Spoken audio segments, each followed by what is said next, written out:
Imagine walking down your local street and encountering a massive, perfectly round window. Only instead of looking into a shop, you're looking at a live 24/7 feed of people standing 3,000 miles away.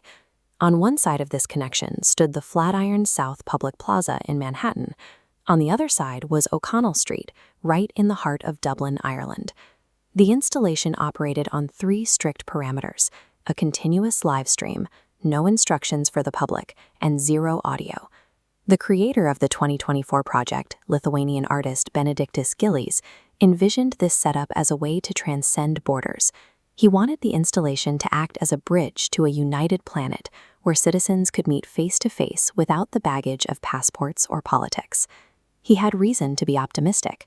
The New York-Dublin link was the second iteration, following a successful 2021 portal connecting Vilnius, Lithuania to Lublin, Poland. But this new installation tested a specific behavioral hypothesis. If you connect 2 dense, chaotic cities, but completely remove their ability to speak, how do human beings instinctively choose to communicate? When the screens flickered on for the first time on May 8, 2024, the global connection worked exactly as intended. Crowds gathered on both sides, holding up handwritten greeting signs to say hello. People on the New York side even organized and performed synchronized dance routines for the spectators in Dublin. In one collaboration, groups of 10-year-old schoolchildren used the visual feed to challenge each other to cross-Atlantic math puzzles.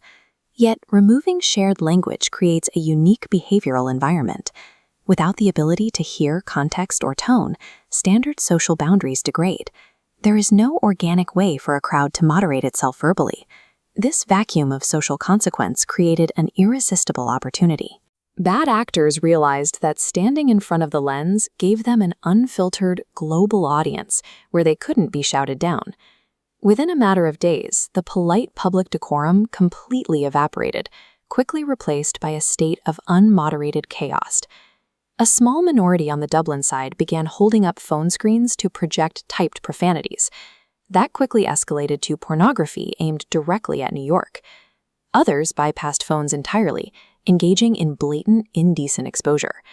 The abuse became highly targeted. Instigators weaponized traumatic imagery, specifically holding up photos of the September 11 attacks to taunt the Americans. The New York side soon reciprocated.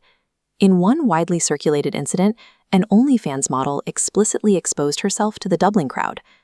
Novelist Megan Nolan observed that the installation made participants behave in a simian manner. She described the experience as feeling zoo-like, noting the distinct way people act when language is completely out of bounds. Without the social contract enforced by spoken words, human behavior in this public space regressed to a provocative, primal state designed purely to solicit a reaction. The fallout was immediate. By May 13th, local authorities in both cities were forced to pull the plug and turn off the screens entirely.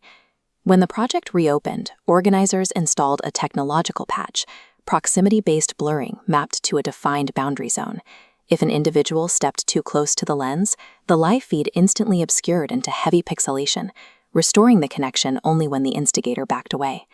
While the software patch effectively stopped the worst offenses, the sheer necessity of installing digital chaperones proved a larger point. An open-source, unmoderated human connection at this scale simply could not sustain itself. Despite the fixes, the experiment quietly reached its end. By early September 2024, the portal was permanently deactivated in both New York and Dublin. The massive sculptures were packed up, and by October, the American side was relocated to operate in Philadelphia. The project began with a utopian vision, hoping to foster a united planet simply by giving citizens a window to look at one another. It showed that humans genuinely crave connection, as thousands gathered just to wave across the Atlantic. But an unmoderated window isn't enough to sustain it. True global unity requires the context, the shared language, and the boundaries necessary to actually understand each other.